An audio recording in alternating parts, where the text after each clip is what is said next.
आध्यात्मिक प्रवचन के नए वीडियोस देखने के लिए चैनल सब्सक्राइब करें, बेल आइकॉन दबाना ना भूलें। परम सत्कार जो प्यारी साध संगत जी, प्यार से कहना धन निरंकार और साध संगत, आज हमने इस बात पर विचार करना है कि सतगुरु की हमारे जीवन में इम्पोर्टेंस क्या है। तो आनंदवाणी का विषय बताया है कि सतगुरु आकर जग दे अंदर ब्रह्म का भेद बताता है, फिर जीव ब्रह्मांड में रहकर ब्रह्म के दर्शन पाता है। और साध संगत, सतगुरु का काम क्या होता है? सतगुरु के बिना हमारा कोई भी हमारी जो जीवन की नैया है ये पार नहीं लग सकती, क्योंकि साध संगत गुरु के बिना गत नहीं और शाह बिना पत नहीं। क्योंकि जब तक हमारी ज़िंदगी में गुरु आता ही नहीं है, भले ही हमें जब तक जैसे किसी के बारे में हमें बताया जाए कि वो फलां इंसान तेरे पास आ जाने वाला है, तो उसका नाम ये है, तो भले ही उसका नाम बताया जाता है कि आज आपके पास अशोक ने आना है, तो हमारे चाहे वो बंदा हमारे सामने आकर खड़ा भी हो जाए, तो उसके साथ चाहे दो चार बंदे और भी आकर खड़े हो जाएं, लेकिन हमें जब तक कोई बताएगा नहीं कि ये बंदा अशोक है, तो हमें उसका ज्ञान नहीं हो सकता। जब हमें कोई उसकी जानकारी दिलाता है, इंट्रोडक्शन दिलाता है, तभी हमें पता चलता है कि ये बंदा अशोक है। ऐसे ही वे भले ही हम इस निराकार में रह रहे हैं, ये हमारे अंग संग है, लेकिन जब तक हमें गुरु ने इसके दर्शन नहीं करवाए, तब तक हमें कुछ भी पता नहीं था कि ये निराकार परमात्मा क्या है। और साथ संगत, जब हमें इसका ज्ञान हो गया कि सब कुछ करने वाला ये आप निराकार ही है, ये आप ही परमात्मा है, गुरु खुद निराकार होता है, खुद परमात्मा होता है, तो फिर साथ संगत जब हमें इस बात की समझ आ गई है कि इसके बगैर कुछ भी नहीं है, तो फिर हमारे मनों में भेदभाव, ये जाति पाति का, ऊंच नीच का भेदभाव किस बात का, जब हमें पता है कि हम सब इसकी संतान हैं, एक पिता एकस के हम बारक, तो फिर हमें क्यों मनों में वैर ईर्खा नफरत आती है? क्योंकि साध संगत, जब तक जाना नहीं है तब तक हमने माना नहीं है। जब जान लिया तो फिर सब कुछ पा लिया। तो साध संगत, इस बात पे हमने ध्यान देना है कि ये जो मनों में दीवारें खड़ी हुई हैं, ये जो नफ़रतों की दीवारें हमने बना रखी हैं, तो इसको कैसे हमने दूर करना है। और साथ संगत इस बात पर विचार करें।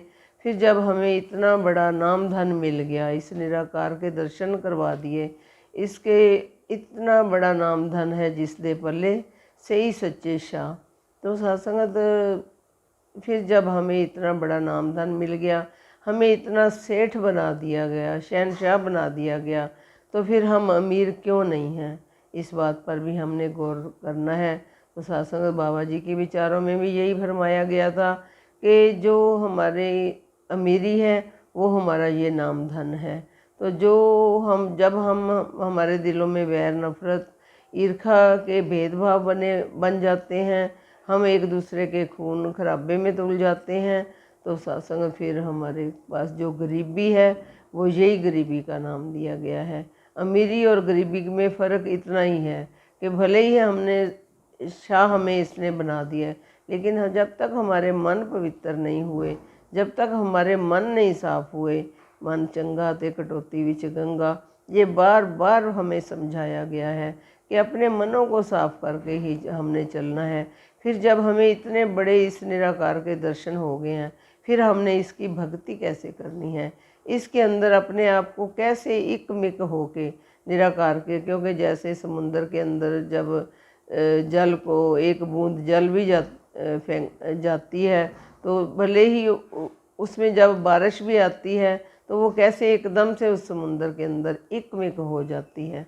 और सत्संग हमने भी जब इस निराकार की जानकारी हमें हो गई है, जब हमें पता है कि ये बिल्कुल हमारे अंग संग है, शव रग से भी नज़दीक है, ये कहीं भी चले जाएं हमारे पास ही है, तो फिर हमें इसकी भक्ति कैसे करनी है।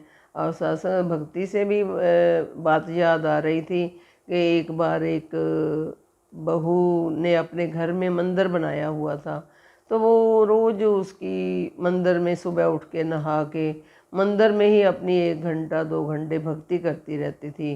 सारे जो टाइम था सुबह का, जो मॉर्निंग का टाइम होता है, वो उसने सबसे पहले अपने मंदिर में अपने भगवान को कहते मैं खुश करना है सबसे पहले। तो सत्संग जब उनके घर में 2 सास ससुर भी बुजुर्ग रहते थे, तो जब सास ससुर ने एक दिन उसको खूब आवाज़ें लगाई कि बेटा हमारे को बहुत भूख लगी है, हमारे को चाय का कप दे दो, कुछ खाने को दे दो। जब उन्होंने 3-4 बार आवाज़ें लगाई, तो जैसे वो मंदिर में अपनी भक्ति कर रही थी, तो कहने लगी कि आप जो मेरा दोनों बुढ़ा बुढ़ी मेरा दिमाग क्यों ख़राब कर रहे हो, आपको ज़्यादा बकवास करने की आदत पड़ी हुई है, आपसे चुप नहीं रहा जाता। तो सत्संग ये भक्ति नहीं है। जब घर में कोई बुज़ुर्ग बैठा है, तो सबसे पहले जब हम उनकी पूजा करेंगे, अपने बुज़ुर्गों की सेवा करेंगे, अपने घर के मेंबरों को पूछेंगे, तो हमें तो बाबा जी ने बहुत आसान मार्ग दिया है कि उठत बैठत हर भजो साधु संग प्रीत। हमने तो उठते बैठते हर वक्त 24 घंटे इसका सिमरन करते रहना है। यही हमें इसको अपने सामने देखकर इसकी भक्ति करनी है, क्योंकि हमें हाथ कारवाल और चित्त निरंकार वाल, हमारे तो बड़े ही आसान तरीके से हमें भक्ति का मार्ग बताया गया है। तो इस सब भक्ति करते हुए हमने अपने परिवार को भी, अपने समाज को भी, अपने हर तरफ अपना ध्यान देते हुए इसका नाम जपते रहना है। और सत्संग जब हमें हर वक्त इसकी याद रहेगी, इसके दर्शन करते रहेंगे, तो फिर कोई भी ऐसा काम नहीं है जो हमारे से गलत होगा। शर्त यह है कि हमने इसका एहसास करना है। जब तक हमें इसका एहसास ही नहीं है कि ये हमारे अंग संग है, ये हमें देख रहा है, फिर सत्संग कोई भक्ति करने का आनंद नहीं है।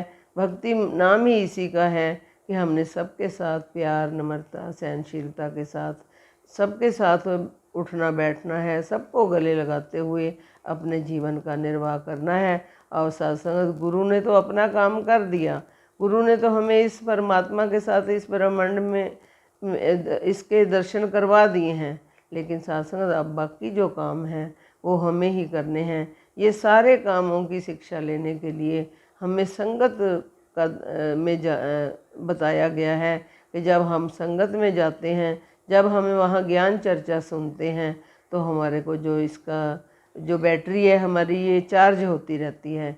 ये आत्मा भी तभी खुश होती है जब हम परमात्मा के साथ इसका मेल करवा देते हैं। और सत्संगत जब हमारा मेल हो गया, तो फिर हम आनंद वाली अवस्था में अपने जीवन का निर्वाह कर सकते हैं।